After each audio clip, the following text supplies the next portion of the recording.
We will be dealing with some of the basic questions related to tort law for enlightening our knowledge in the subject of law. So, without wasting any time, let's start with it. The first question is: defamation is divided into libel and slander under which of the following laws? The options are A, both under English law and law only, B, none of the choices, C, Indian law only, or D, English law only. The correct answer to this question is option C, that is, defamation is divided into libel and slander under the Indian law only. The next question is: the definition of tort is contained in which of the following acts? The options are A, the Indian Penal Code 1860, B, the Indian Codes Act 1872, C, the Limitation Act 1963, or D, the General Clauses Act 1897. The correct answer to this question is option C, that is, the Limitation Act 1963. The definition of tort is given. The next question is: the criminal liability for abandonment of a child is based on the principle of loco parentis. Who else could be responsible for that offense? The options are A, when a schoolmaster who has been teaching infants placed under him for education, B, when a mother leaves the house for her husband ill treatment and abandons the children to the care of the husband, C, adoptive father before the completion of formalities of adoption, or D, a mother leaves a blind child on a footpath promising to return after fetching food but never returns. The correct answer to this question is option A, that is, when a schoolmaster who has been teaching an infant placed under him for education abandons the children, then he commits the offense of loco parentis. The next question is: which of the following statements are incorrect? The statements are A, mistake of fact or law is generally defense to the action of tort. B, law permits use of reasonable force to protect one's person or property. C, the act of God is a defense in if there is working for natural forces with ordinary occurrence. Or D, the inevitable accident is not a good defense if the defendant can show that he neither intended nor injure the plaintiff, nor could he avoid the injury by taking reasonable care. The options are A, A, B, and C only are incorrect. B, A, C, and D are incorrect. C, statement A and B are incorrect. Or D, statement A, B, C, and D. All the statements are incorrect. The correct answer to this question is option B, that is, only A, C, and D statements are incorrect. The next question is: the act of God is a valid defense to the rule of strict liability. This signifies what? The options are A, an act of the state, B, an act of religious institutions, C, an act of supernatural power, or D, an act of religious person. The correct answer to this question is option C, that is, when act of God is taken as a valid defense to this rule of strict liability, that signifies that it is an act of supernatural power which cannot be foreseen by any prudent human being.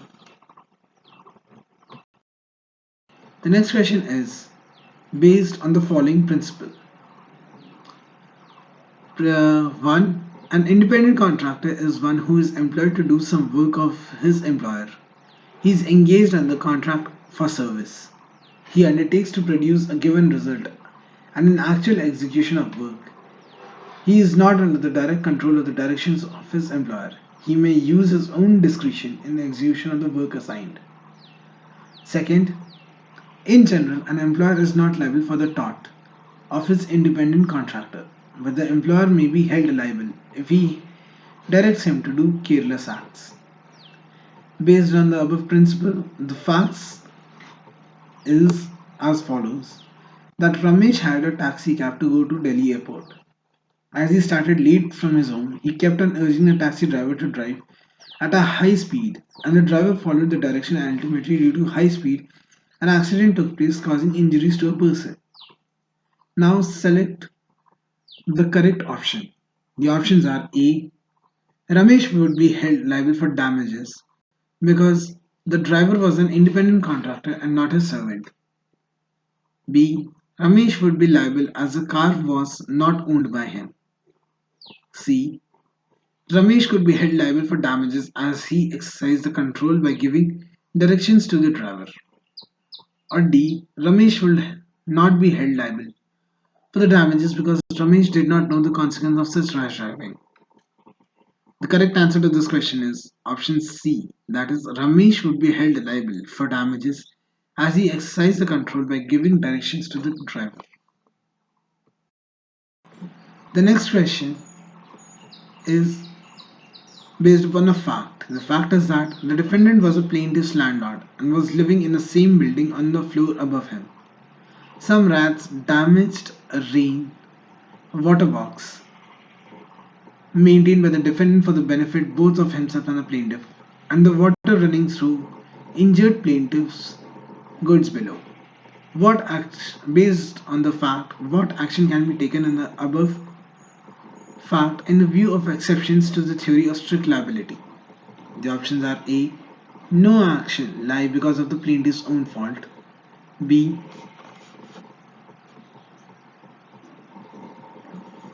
B. Action lie because it is not an act of God. C. Action lie because it is not an act of stranger. Or D. No action lie because of the consent of the plaintiff. The correct answer to this question is option D. That is, no action in the above situation lies because the next question there was a consent which of the following statements are correct by the defendant. The statements are A. Tort is a civil wrong for which remedy is a common law action. B. Tort is exclusively a breach of contract or a breach of trust. C. The tort is an infringement of right in rein of private individual. Or D. Tort is a violation of legal duty owed to people generally for the maintenance of law and order. The options are A. Only B and C are correct. B. Only statement B and D are correct. C. Only statement A and C are correct. Or D. Only statement A and D are correct. The correct answer to this question is option C. That is, the statement A and statement C that states that tort is a civil wrong for which remedy is a common law action and the tort is an infringement of a right in rem for a private individual are correct. The next question is: a woman was alighting from a tram car when a speeding reckless motorcyclist collided with the motor car little away in the center of the road. In that collision, the negligent motorcyclist was killed on the spot. The woman heard the bang and saw the blood on the road, thought not the body of the injured man. She was in an advanced stage of pregnancy. Due to the nervous shock sustained by her, she gave birth to a stillborn baby. She sued the representatives of the motorcyclist to recover damage. Which one of the following propositions is correct to decide in the leading case? The options are A. She has recovered damage as the deceased owed duty to care towards her. B. She cannot recover damages as the deceased owed no duty of care towards the woman even though he was negligent towards the motorcyclist. C. She cannot recover damages as the death of motorcyclist extinguished all his liabilities. Or D. None of the above choices are correct. The correct answer to this question is option B. That is, she cannot recover damages as the deceased owed no duty of care towards woman even though he was negligent towards the motorcyclist. The next question is, under which of the following conditions the right to claim damage in tort would arise? The conditions are: first, infringement of legal right; second, legal damage; third, any damage; or four, existence of a legal right. The options for the condition are: only first and second condition gives right to claim damages; B, only first, third, and fourth condition give right to claim damages; C, only first, second, and fourth conditions are correct; or D, only second and fourth conditions are correct. The correct answer to this question is option C, that is, under the first, second, and fourth condition, the right to claim damages in tort would arise. The next question is, the rule of Ryle versus Fletcher does not apply when the escape is due to which of the following? The options are: A, mistake; B, inevitable accident; C, negligence; or D, act of God. The correct answer to this question is option D, that is, and the rule of Ryle versus Fletcher does not apply when the escape is due to the act of God. The next question is, which of the following defenses is available in a tort of negligence? The options are: A, statutory authority; B, voluntary non-fit injuria; C, act of God; or D, contributory negligence. The correct answer to this question is option D, that is, contributory negligence is a valid defense that is available in the tort of negligence. The next question is, trespass to goods is what? The options are: A, not actionable at all; B, actionable per se; C, actionable only when damage is caused; or D, all the choices are correct. The correct answer to this question is option B, that is, actionable per se. That is, trespass to good is actionable per se. The next question is based on the principle that a servant is one who is employed to do some work for his employer. He is engaged under the contract of service. He works directly under the control of directions of his master. And that second, in general, the master is vicariously liable for these tasks of his servants, which are done by the servant in the course of his employment. Based on the above principle, the fact is that M appointed D exclusively for the purpose of driving his tourist vehicle. M also appointed C exclusively for purpose of performing the work of a conductor for the tourist vehicle. During one trip, at the end of the journey, C, while D was not a driver's seat, and D, apparently for the purpose of turning the vehicle in the right direction for the next journey, drove it through the street at a high speed and negligently injured B. On the above facts, choose the correct options. The options are: A, M could not be made liable for the act of C, as C's act of driving the vehicle was not in the course of his employment. B, M could be made liable for the act of C, as C's act of driving the vehicle was within the scope of employment. C, B could be made liable for the act of C, as C was employed under the contract of service. Or D, M is not liable as he is not present at the time of the accident. The correct answer to this question is option A, that is, M could not be made liable for the act of C, as C's act of driving the vehicle was not in course of his employment.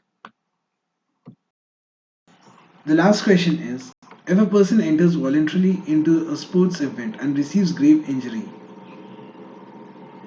he has what or which claims? The options are: A, he has no claim in a tort because of the principle of voluntary non-fit injuria; B, he has no claim in torts because the injury was not intentionally caused; C, he has a claim in torts for the medical expense though not for the loss of income; or D, he has a claim in torts for the loss of earning capacity. Correct answer to this question is option A. That is, the injured person has no claim in torts because of the principle of quality not fit injury. Thank you for listening to this presentation carefully.